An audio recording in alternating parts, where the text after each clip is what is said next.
Magandang umaga po sa bawat isa sa inyo. Welcome back to our 365 Daily Devotions. Gusto pong batiin muna si Ate Violi ng Batangas, Mabini, Batangas. Hello po sa inyo na mga taga Mabini.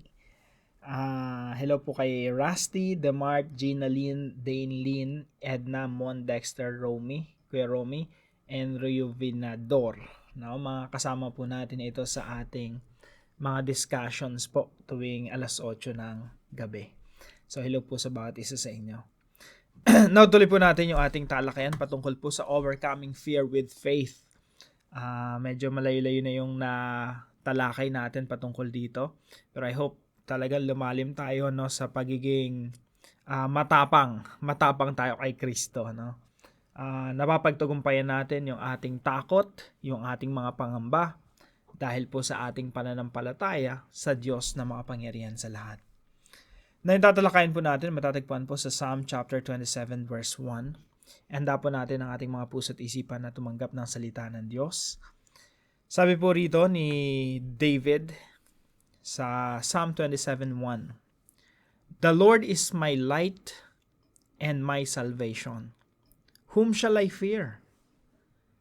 The Lord is the stronghold of my life. Of whom shall I be afraid?" Sa Tagalog po, ang Panginoon ay aking liwanag at ang aking kaligtasan. Sino ang aking katatakutan? Ang Panginoon ay muog ng aking buhay. Sino ang aking kasisindakan? Napakaganda po nito, no? Kasi kapag buo talaga sa loob mo na si Jesus yung Panginoon mo, yung Diyos yung talagang sandigan mo, kung buo yan sa loob mo, alam mo na panig si Lord sa'yo, at ikaw ay na kay Kristo, talagang ito yung magiging tanong mo, whom shall I fear? Sinong katatakutan ko? Sinong kasisindakan ko? Now, yung unang katuruan po natin ngayong umaga, gusto ko lang emphasize yung the Lord is my light. Ang Panginoon ay aking liwanag. Alam niyo po, kapag tayo ay nasa liwanag, wala kang kadilimang katatakutan. So the one who is exposed to the light has nothing to fear. Yung isang tao na naka-expose sa liwanag, nabubuhay sa liwanag, walang dapat katakutan yan tao na yan. Alam niyo po, ang madalas na takot, mga taong takot, yung mga namumuhay sa kadiliman at maraming ginagawang mali sa kadilim. Kasi mas mabilis gumawa ng kasalanan sa kadiliman eh. Mas mabilis gumawa ng masama sa lugar kung saan walang nakakita sa'yo. Kadiliman, darkness. At pag na-expose ka, takot na takot ka. No? I'm sure na yung marami sa atin nakaka-relate dito. No? Pag may ginawa kang mali, tapos pinagtatakpan mo, no? Walang nakakita sa'yo, pilit mong pinagtatakpan, pilit namang hinahalukay ng iba, pwedeng hinahalukay ng asawa mo, anak mo, katrabaho mo, boss mo, no? Pero ikaw pilit mong pinagtatakpan yung kasalanan mo. Takot na takot kang ma-expose. Pero pag na-expose ka na sa liwanag, wala ka nang tinatago. Ayan na eh. Ayan na ako oh. Nakahubad na talaga ako. Naka-expose na ako sa presensya ng Diyos. Wala kang tinatago sa Diyos. Wala kang tinatago sa tao. Wala kang katatakutan. No? The one who is exposed to the light has nothing to fear. Yung hindi yung talaga nagtatalokbong ka pa kasi nandun tayo sa kadiliman. Pag ikaw na-expose ka sa liwanag, wala ka nang katatakutan. Lalo na sa liwanag ng Diyos. Ang Panginoon ay ang aking liwanag at ang aking kaligtasan. Siya yung kaligtasan natin, yung ating Diyos. Sa Panginoon, ligtas tayo. Now, isipin po nating mabuti, sa Diyos, wala pong lingid, walang sikreto sa Diyos. Siya po ay liwanag. At lahat ng namumuhay sa liwanag ay namumuhay ng ayon sa kanyang kalooban. Tingnan nga po natin dito sa 1 John chapter 1 verse 5. Sabi po rito, 1 John chapter 1 verse 5 to 7, "At ito ang mensahe na aming narinig sa kanya at sa inyo'y aming ipinapahayag, na ang Diyos ay liwanag." Yung Diyos po natin, siya liwanag siya eh. At sa kanya'y walang anumang kadiliman. So, sa Panginoon, walang kadiliman, walang sekreto sa Kanya, walang kasalanan sa Kanya. Kaya sabi dito, kung sinasabi nating tayo ay may pakikisama sa Kanya, meron tayong fellowship, meron tayong pakikiisa sa Diyos, at tayo lumalakad sa kadiliman, nagsisinungaling tayo. Liwanag siya, tapos tayo nasa dilim, namumuhay sa dilim. Tapos sasabihin natin, may fellowship tayo with God. Nagsisinungaling lang tayo. Verse 7. Ngunit kung tayo lumalakad sa liwanag na tulad niya na nasa liwanag, may pakikisama tayo sa isa't isa. At ang dugo ni Jesus na kanyang anak ang lumilinis sa atin sa lahat ng kasalanan. So kung tayo nasa liwanag ng Diyos, tayo ay nililinis at patuloy na nililinis sa pamamagitan ng biyaya ng Diyos. At wala tayong dapat ikatakot. We have nothing to fear. So the one who is exposed to the light has nothing to fear. Pangalawa po, the Lord is the stronghold that can never be shaken. Sabi po rito, ang Diyos ang aking liwanag, siya ang aking kaligtasan, wala akong dapat katakutan. Ang Panginoon ay muog, stronghold ng aking buhay. Sino ang aking kasisindakan? So yung Diyos po natin, siya po yung muog, stronghold, refuge, na kapag pumunta ka sa Diyos, nasa kamay ka ng Diyos, alam mo na safe ka sa kamay ng Diyos. Sabi nga niya ng Panginoong Jesucristo sa John chapter 10, na tayo'y kanyang tupa, tayo nasa kanyang palad. Walang makakaagaw sa atin sa palad ng Diyos. Bakit siya yung muog, siya yung stronghold that can never be shaken? Walang makakapagyanig sa Diyos. At kung tayo nasa Diyos, wala ring makakayanig sa atin. Wala tayong dapat katakutan. Kaya 2 beses tinanong ni David yung tanong na to, no? Sinong aking katatakutan? Kung ang Diyos ang aking liwanag. Sinong aking kasisindakan? Kung ang aking Panginoon ay ang aking muog, ang aking stronghold, ang aking matibay na sandigan. So, pangatlong katuruan po natin, Christians are meant to be fearless. Tayo po mga Kristiyano, lahat na ng reason para hindi tayo matakot, nasa sa atin na. Kung ikaw, unbeliever ka, you don't believe in God, you don't believe in the Lord Jesus Christ, you have all the reasons to fear, to be afraid. Kasi lahat ng problema, lahat ng pagsubok, lahat ng hamon, trahedya, paghirap, pagdurusa, ikaw lang ang sasalunon. Wala nang ibang sasalunon para sa'yo, ikaw lang talaga. You have all the reasons to be afraid. Pero pag ikaw Kristiyano ka, you believe in God, He is your light, He is your stronghold. You have all the reasons to be fearless. Kaya nga mga kapatid, no, bilang mga Kristiyano, dapat wala tayong kinakatakutan. Well, normal lang matakot sa isang tao. That's a valid emotion, valid feelings kung natatakot ka. Pero tandaan po natin, laging sinasabi ng Biblia, do not be afraid. Be courageous. Maging matapang tayo. Bakit? We have God on our side. Yung Diyos panig sa atin. Nandiyan ang Panginoong Jesucristo para sa atin. Kaya po, Christians are meant to be fearless. Tanong, sino po sa atin na umaattend dito, nakakasama natin dito sa ating daily devotion na ang daming kinakatakutan, ang daming pangamba, ang daming bumabagabag sa atin, ang daming bagay na hindi nagpapatulog sa atin, kakaisip. No? Tandaan po natin, Christians are meant to be fearless. Hindi natin kinakatakutan yung bukas. Bakit? Yung Diyos ang may hawak sa bukas. Hindi natin kinakatakutan kung ano man ang mga sa paningin ng tao walang kasiguraduhan. Kasi sa harapan ng Diyos, walang nangyayaring aksidente. Lahat sigurado sa harapan ng Diyos. Hindi man natin naiintindihan yung mga ginagawa ng Diyos sa pang-araw-araw. Pero alam natin, naunawaan ng Diyos yung mga bagay na ginagawa niya. And we have nothing to fear.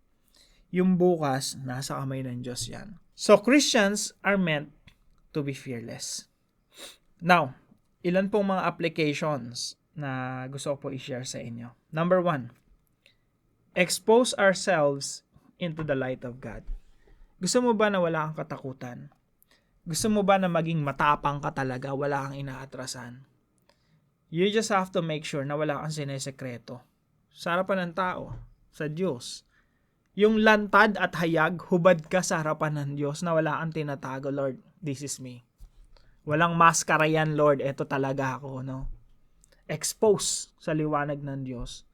Walang kaipokritohan. Talagang lantad. Lord, eto talaga ako. Pag nakita ng Diyos, makasalanan ka, ang dami mong ginawang mga mali, Lord, I'm sorry.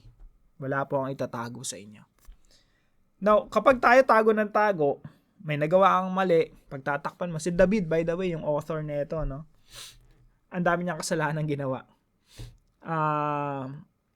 Kinuha niya yung asawa na may asawa, si Bathsheba. Pinapatay niya pa si Uriah. Pinalabas niya na nangyari lang dahil sa gera, pero inutos niya talaga yon. Nagpatong-patong yung kasalanan niya na yon. Anong ginawa niya? Pinilit niyang pagtakpan. Pinagtakpan niya ng pinagtakpan yung kasalanan na niya. Kaya ang dami niyang tinatago maging sa harapan ng Diyos. Kaya ang dami niya rin kinakatakutan. Alam niyo po, tayo ganun din. Pag may nagawa tayong kasalanan, minsan pinagtatakpan natin. Kaya lagi tayong takot. Takot tayong ma-expose. Why don't we expose ourselves? No? Tayo na mismo mag-expose ng sarili natin. Kausapin natin mga accountability partners natin. Sabihin natin, ito yung nagawa kong mali. No? I need your advice. Expose ourselves into the light of God. Pag ikaw nasa liwanag ng Diyos, wala kang katatakutan. Pag ikaw expose, nilantad mo yung sarili mo, ano pang katatakutan mo? Sino pang magba-blackmail sa'yo? Sino pang mag-aakusa sa'yo? Nilantad mo na yung sarili mo sa liwanag ng Diyos. You have nothing to fear. Pangalawa po, stand firm by taking refuge in God. After mong ilantad yung sarili mo, no? Naging vulnerable ka, talagang pinakita mo, this is me. Makasalanan talaga. Marami akong nagawang mali. And I'm sorry, Lord. Pero ito talaga ako. Pagkatapos mo expose yung sarili mo, now you can stand firm by taking refuge in God. Pwede ka nang tumakbo sa Diyos and God will fight for you. Hindi kagaya ni David, no? Hindi niya in-expose yung sarili niya. Pinagtakpan niya, nagtago siya na nagtago. Hanggang sa nauwi lahat ng ito sa kaparusahan. Meron siya mga disiplina na tinanggap mula sa Diyos. Hindi niya in-expose Tinago niya ng tinago. Now, kapag in-expose po natin ating sarili, we can go back to God and God will say, I'm gonna fight for you. No? Kasi pinatawad na tayo Nilinis na tayo. Humingi na tayo ng tawad sa Diyos. God will be on your side.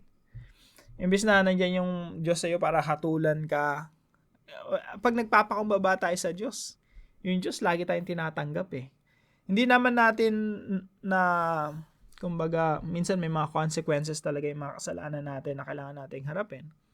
Pero yung Diyos, mas mapagpatawad. Pag pinatawad ka ng Diyos, that's it. Wala na tayong katatakutan. Haharapin na lang natin kung may disiplina from the Lord. We can stand firm by taking refuge in God. Pangatlo po, fear no one but God. Dapat po tayo, walang kinakatakutan mga Kristiyano. Again, may kakatakutan ka lang kapag tago ka ng tago. Meron ka man nagawang kasalanan, ayaw mong ipakita, ayaw mong aminin. Ayaw mong sabihin sa asawa mo. Pinapaamin ka na ng asawa, ayaw mo pa rin sabihin. Lagi kang takot, no? Takot kang mahuli, takot tayong mahuli, no? Ganun din sa boss natin. May nagawa tayong mali, pagtatakpan natin. Ang pinakamagandang gawin talaga, expose mo na yung sarili mo kay Lord unang-una. Then tell your boss. Tell your friend. Tell your spouse. Tell your children. Fear no one. Wala ka nang dapat katakutan. Diyos lang. Ngayon, ang pinaka, alam niyo po, isa sa pinakamahirap gawin yung magsabi ng totoo. Isa sa pinakamahirap gawin yan. Pero tayo po, hindi tayo dapat natatakot magsabi ng totoo. We fear nothing and we fear no one. Diyos lang yung kinakatakutan natin. Now, para po sa ating discussion, why is it necessary to be completely exposed to the light of God? Bakit importante at dapat lang na ma-expose tayo sa liwanag ng Diyos? So, sagutin po natin ito sa ating mga discussion groups. At para naman po sa ating panalangin, Lord God, you are the light of the world. Your word says that if I walk in your light, the blood of Jesus cleanses me from all my sins. Therefore, I expose myself before you Please show me if there's anything I have done that is offensive to you. Please forgive me. I want to be fearless, knowing that I do not live in darkness. I have nothing to hide from you. You are my stronghold, and I am safe in your hands. Whom shall I fear? Magandang panalangin po, no? Sama po natin ito sa ating mga panalangin. Gusto ko lang po magpasalamat sa katuwang natin dito sa devotion natin na ito, si Brother Alvin. Maraming salamat sa iyo, kapatid. At kung meron po kayong natutunan sa devotion natin na ito, ipalam nyo lang po sa comment section right below this video. And please share this devotion to your family and friends. Yun lamang po, pagpalain po kayo ng Panginoon. See you po tomorrow 5 a.m. dito sa ating daily devotion. See you po.